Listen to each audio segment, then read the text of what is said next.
Well, everybody's afraid of the bunkers, and you got to let the sand be your friend. But Tom Watson gave a great tip at a Pro-Am on trying to figure out what part of the club.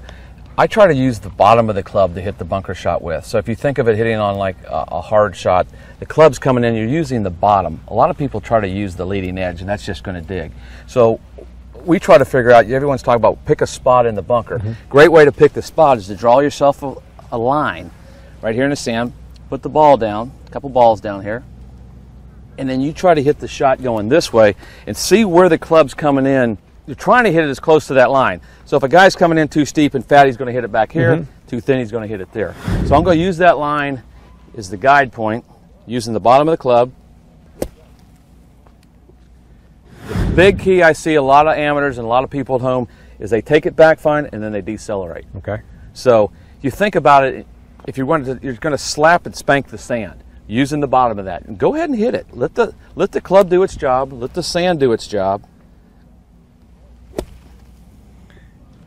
Okay, so what's the sand's job? All right, the sand, you got to look like here. You can see I hit it in there perfect. All right, so I hit it right on the line. Here I hit it fat, so now you're not going to have any spin on it.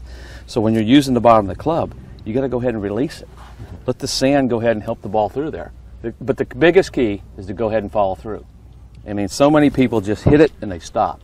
But I like to think of the bottom of the club and go ahead and release it.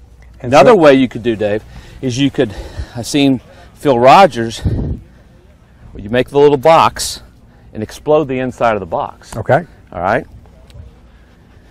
Same kind of theory. And you explode the inside of the box. It's more visual for me, and I think that's better for people than trying to think about your arms and your hands.